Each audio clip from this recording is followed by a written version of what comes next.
हिमाचल प्रदेश में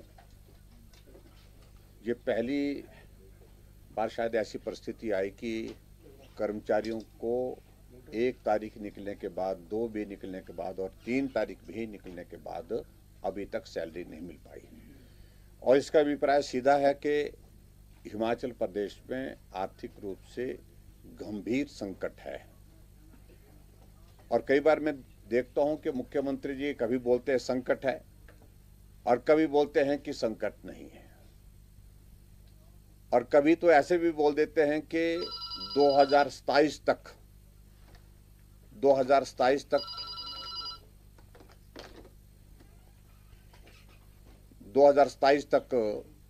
हिमाचल पूरे देश का सबसे समृद्ध राज्य बनेगा। मैं समझता हूं कि अगर इस तरह की परिस्थिति अगर हिमाचल प्रदेश में सरकार के सामने आई है कि वो कर्मचारियों की सैलरी देने में असमर्थ हो गई है और पेंशनर्स की पेंशन देने में असमर्थ हो गई है, इस सारे विषय को बहुत गंभीरता से सरकार को लेना चाहिए। आर्थिक दृष्टि से हिमाचल दिवालियापन के कगार पर लगभग जो खड़ा होता दिख रहा है।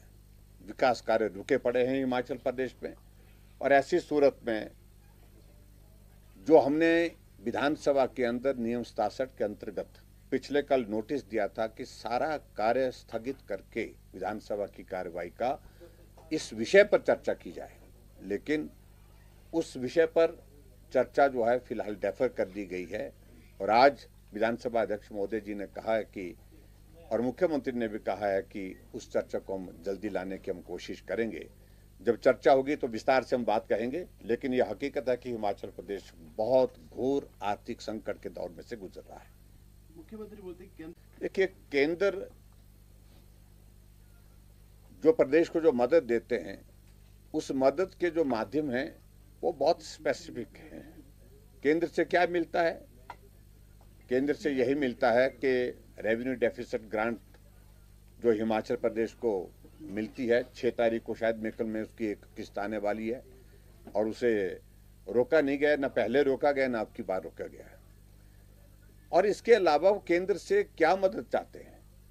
संकट तो प्रदेश का है, और मुख्यमंत्री को जिम्मेवारी के साथ इस बात को स्वीकार करना चाहिए कि अगर प्रदेश में आर्थिक संकट है, इसको ठीक करने की जिम्मेवारी प्रदेश की है, ना कि केंद्र की है। ये बार बार केंद्र के ऊपर हर बात का आरोप लगाना, हर तरह से केंद्र को कोसते रहना, ये मुझे लगता है कि उचित नहीं है। रास्ता क्या निकलता है, उस रास्ते को निकालने के लिए प्रदेश में अगर सरकार कांग्रेस पार्टी की है तो जिम्मेवारी भी उस सरकार की है, मुख्यमंत्री की है। सर, आप ये देख रहे हैं कि ये जो आ गया है या इसके पीछे कोई और? नहीं, देखिए, उसकी वजह तो है ही है, क्योंकि सत्ता को हासिल करने के लिए झूठी गारंटी दी गई, और उन गारंटियों में से थोड़ा सा पोर्शन, एक आधी गारंटी का जब अभी लागू करने की इस दिशा में आगे बढ़े तो प्रदेश आर्थिक संकट में आ गया है। अगर जिम्मेवार है तो मैं समझता हूं कि कांग्रेस पार्टी की सरकार जिम्मेवार है। इस बात को उनको समझना चाहिए, और बाकी सारी चीजों को लेकर के जो चर्चा विधानसभा के अंदर होगी उस वक्त हम जवाब देंगे। लेकिन मेरा कहने का मतलब यह है कि हिमाचल प्रदेश बहुत बड़े आर्थिक संकट के दौर में से जब गुजर रहा है, इस परिस्थिति को मुख्यमंत्री को गंभीरता से समझना चाहिए।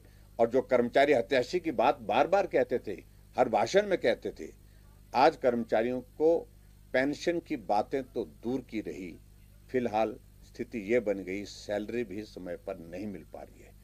डीए की किस्त की बात तो दूर की रही, सैलरी भी नहीं मिल पा रही है, मेडिकल रिइंबर्समेंट नहीं मिल पा रहा है। तो ये बहुत बड़ी एक परिस्थिति जो हिमाचल प्रदेश में जो बनी है, और मुझे लगता है कि एक बहुत बड़ा उदाहरण जो फ्री वीज का जो खटाखट राहुल गांधी का जो फॉर्मूला है, जो गारंटियों को लेकर के, इससे बाकी पूरे देश भर में भी सबकी आंखें खुल गई है कि ये जो खटाखट गारंटी देने की जो बातें हैं, हश्र यही होगा कि कर्मचारियों को समय पर सैलरी नहीं मिल पाएगी, और आने वाले समय में तो संकट और भी ज्यादा गंभीर होता दिख रहा है। सर, संजौली में